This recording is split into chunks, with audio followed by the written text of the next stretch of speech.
உலகத்திலேயே தன்னோட சொந்த கட்சி நிர்வாகிகள் கூட எலெக்ஷன் நடத்தாமல், மக்களுக்கான உள்ளாட்சியிலையும் எலெக்ஷன் நடத்தாமல், ஒரு வார்டு கவுன்சிலில் கூட தேர்ந்தெடுக்க தெரியாமல் அதில் நின்று தோற்று போயிருமோங்கிற ஒரு அவநம்பிக்கையில், அதாவது யாரோட புண்ணியத்திலேயோ யாரோட தயவுலையோ யாருக்காக பயந்துக்கிட்டு ஆட்சி நடத்துறது நம்ம தமிழ்நாட்டில் நடக்குது. அது இன்னும் பலபடி முன்னாடி போய்த்து எதிர்க்கட்சி தலைவர்கள் தான் கேள்வி கேட்டுக்கூடாதுங்கிறதுக்காக மறைந்த எதிர்க்கட்சி தலைவர் அதாவது உருகி மருகி ரொம்ப அதாவது கருணாநிதியோட ஸ்லீப்பர் செல்லு மாதிரி இபிஎஸும் ஓபிஎஸும் உருகி மருகி அவருக்கு இரங்கல் தெரிவித்தது தான் இப்போ உலகத்தையே ஆட்டி பிடிக்குது. அதுவும் அஇஅதிமுக நிர்வாகிகள் நொந்து போகிறாங்க. ஆட்சியில் இருந்தால் மட்டும் போதும், மக்களோட செல்வாக்கு தேவையில்லை, எதுவுமே தேவையில்லை. ஆட்சியில் இருந்துக்கிட்டு அதாவது யாரையாவது துணைக்கு பிடிச்சி அவங்க மேலே குதிரை சாவரி ஆட்சி நடத்திக்கிட்டு நல்லா சம்பாரிச்சிக்கிட்டு ஒரு நிர்வாகிகளோட மந்திரிக்கு ஈக்குவலாக விழுந்து அடித்து கொள்ளையடிச்சிக்கிட்டு இருக்கிற இந்த அஇஅதிமுக நிர்வாகத்தை தான் ஜெயலலிதாவோட ஆன்மா பார்த்துட்டு குமுறி குமுறி அழுகுது. நம்ம வளர்த்த கட்சியாக அப்படி போயிடுச்சு, நம்ம விட்டுட்டு வந்த ஆட்சியாக அப்படி போயிடுச்சு, நம்மக்கிட்ட கை கட்டி அரசியல் கற்றுக்கிட்டவங்களா இப்படி இருக்காங்க, இவ்வளோ சுயநலமாக மாறி போயிட்டாங்க, ஒரு இடைத்தேர்தல்னு சொன்னாவே பல கிலோமீட்டர் பயந்து ஓடுற அளவுக்கு கட்சியை கொண்டு போயிட்டாங்க அப்படின்னு நொந்து போகிறாங்க அப்படியே ஜெயலலிதாவோட ஆன்மா. இதையெல்லாம் உச்சக்கட்ட காமெடியாக தான் ஆட்சியில் இருக்கும்போது கைகட்டி வாய மூடி கம்முன்னு உட்காந்த பிள்ளைப்பூச்சியெல்லாம் இப்போ மந்திரியாக மாறி, அதுவும் திடீர்னு விஞ்ஞானிகள், அதாவது ஒரு ஆற்றையே தெர்மாக்கோல் போட்டு மூடுற அளவுக்கு விஞ்ஞானியாக மாறுறதான். இன்னொரு மந்திரினாக்கா மேடையில் விழுந்து தூங்குறதான். இப்போ டெல்லியில் யார் அதாவது பிரைம் மினிஸ்டர் இருக்கா, யார் பிரதமர் இருக்கா, முன்னாடி யார் இருந்தா அப்படின்னு கூட தெரியாமல் உளர்றதான். இந்த மாதிரி வேலையெல்லாம் பார்த்து நினச்சி ஜெயலலிதாவோட ஆவி குமுறி குமுறி எழுதிட்டு இருக்கு.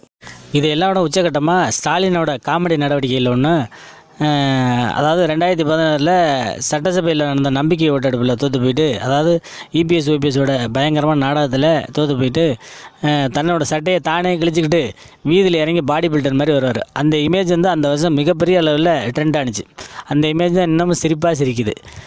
இந்த மாதிரி காமெடி பண்ணுறதுல கொஞ்சம் கூட யோசிக்காமல் தான் ஒரு எதிர்க்கட்சி தலைவர், ஒரு மிகப்பெரிய அரசியல்வாதிக்கு பையன் அப்படிங்கிறலாம் மறந்துட்டு இந்த மாதிரி காமெடியெல்லாம் நடத்துறது. இதெல்லாம் நினச்சி தான் இப்போ கருணாநிதியோட ஆத்மா குவிக்கே விழுது. நம்ம இவ்வளோ பெரிய இயக்கமாக நடத்தி வச்சுட்டு வந்திருக்கோம், நெருக்கி 70 வருஷம் அரசியலில் இருந்திருக்கோம், ஆனால் இதெல்லாம் ஒரு காமெடியால் தள்ளிவிட்டு போகிறானே அப்படின்னு அழுகுதான். அதாவது ஸ்டாலினை பொறுத்தவரையில் எப்படியாவது கூட்டணி நிறைய சேர்த்து அவங்க தோளில் ஏறி திருவிழா பார்த்துட்டு, அப்புறம் அந்த சன் டிவி இந்த நிறையா பத்திரிகைகள்லாம் கையில் வச்சுருக்காங்க, மீடியெல்லாம் அதில் சொல்லிவிட்டு, அதாவது அஇஅதிமுக அப்புறம் திமுக தான் அப்படின்னு சொல்லி மக்கள்கிட்ட பரப்பி விட்டு ஆட்சிக்கு முதல்வராக உட்காந்துக்கிடுவான். அதான் எண்ணம்.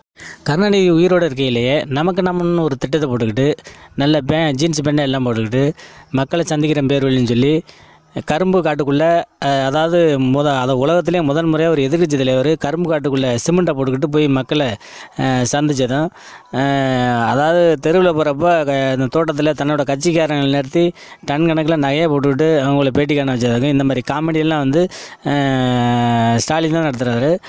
அதாவது நைட்டு தூங்குறப்போ சாப்பாடு ஏழை வீட்டில் இருக்கலாம், அந்த சாப்பாடு 5 ஸ்டார் ஹோட்டலேருந்து வர வச்சது. இப்படி நிறையா காமெடி பண்ணி நமக்கு நாமன்னு சொல்லி ஸ்டாலினை நாம் போட்டுக்கிட்டது கருணாநிதி இருக்கப்போ தான் நடந்துச்சு. அதை நினச்சி தான் இப்போ கருணாநிதி ஆத்மா அழுகுது. நம்ம இருக்கையில் இப்படிலாம் நாடகம் போட்டு காமெடி ஆக்கி விட்டான்.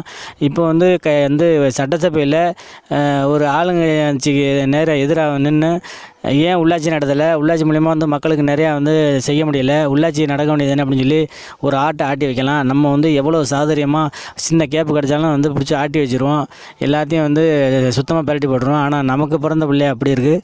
இப்போ அதெல்லாம் இல்லாமல் சட்டசபையில் நின்று கேள்வி கேட்க தெரியாமல் ஊருக்குள்ளே கிராம சமூக கூட்டம்னு போட ஆரம்பிச்சு இருக்கிற கொஞ்ச நெஞ்ச மரியாதையும் இப்போ அங்கே சந்திச்சிருக்க போகுது.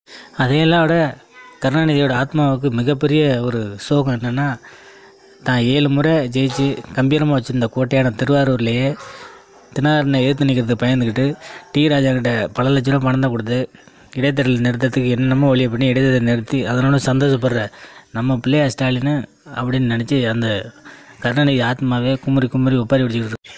தமிழ்நாட்டு மக்களுக்கும் அழுத்து போச்சுப்பா. என்னடா அரசியலில் ஒன்றும் செய்ய வேண்டாம். முன்னாடி ஜெயலலிதா கருணாநிதி இருந்தப்போ ஒரு 2 கட்சிக்காரங்களும் ஒரு கெத்தோட நான் டிஎம்கே நான் ஏடிஎம்கேயோட அப்படி கெத்தோட அதை வாங்கி டெய்லி ஏதாவது சொல்லி பரவாயில்ல போட்டிட்டு இருப்பான் 2 பேரும். ஆனால் இப்போ 2 பேரும் 2 ஆட்சியில் 2 உட்காந்துருக்கு. எந்த இதுவும் இல்லாமல், அதாவது சம்பாதிச்சா போதும்.